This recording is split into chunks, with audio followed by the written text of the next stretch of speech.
Halo lagi teman-teman juara. Siap untuk petualangan Alkitab selanjutnya? Oke, kakak mau tanya dulu nih. Kamu bisa bahasa apa saja? Mungkin bahasa Indonesia? Ada juga yang bisa bahasa Inggris atau bahasa daerah kan? Beda-beda aja. Nah, cerita kita hari ini akan menjawab kenapa bahasa di seluruh dunia itu bisa berbeda-beda. Setelah zaman Nabi Nuh, manusia mulai bertambah banyak lagi. Mereka semua adalah satu keluarga besar dan tinggal di satu tempat. Dan yang paling asyik, mereka semua berbicara dengan satu bahasa yang sama.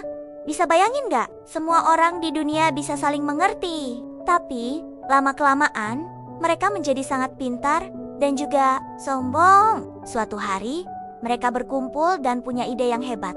Menurut mereka, salah satu dari mereka berkata, "Ayo, kita buat batu bata yang kuat dan kita bangun sebuah kota. Bukan cuma kota biasa, tapi kita bangun juga menara yang puncaknya sampai ke langit."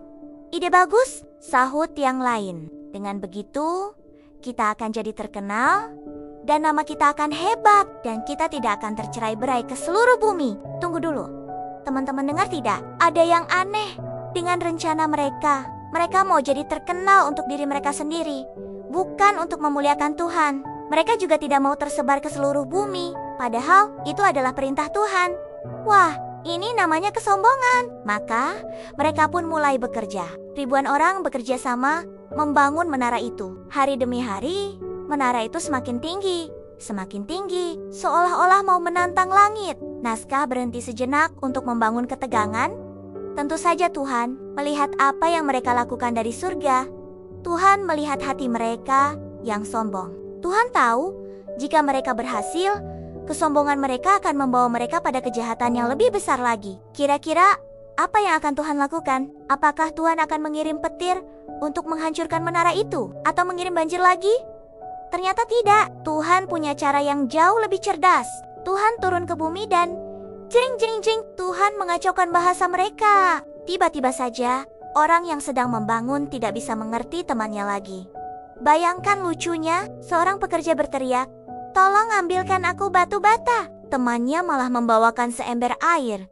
Karena ia mendengarnya dalam bahasa yang berbeda, yang lain berteriak, "Berikan aku palu." Temannya malah menatap bingung dan memberinya roti. Wah, jadi kacau balau. Semua orang berbicara dalam bahasa yang aneh dan berbeda-beda. Mereka tidak bisa bekerja sama lagi. Mereka jadi marah-marah dan frustrasi.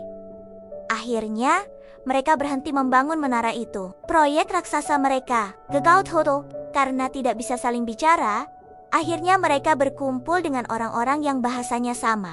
Lalu mereka pergi dari sana dan menyebar ke seluruh penjuru bumi, persis seperti yang Tuhan perintahkan dari awal. Tempat itu pun dinamai Babel, yang artinya kekacauan. Jadi, apa pelajaran penting dari Menara Babel untuk kita? Pertama, jangan sombong. Semua kepintaran dan kekuatan yang kita punya itu datangnya dari Tuhan. Gunakan itu untuk memuji Tuhan, bukan untuk membuat diri kita terkenal. Ingat, Tuhan suka anak yang rendah hati.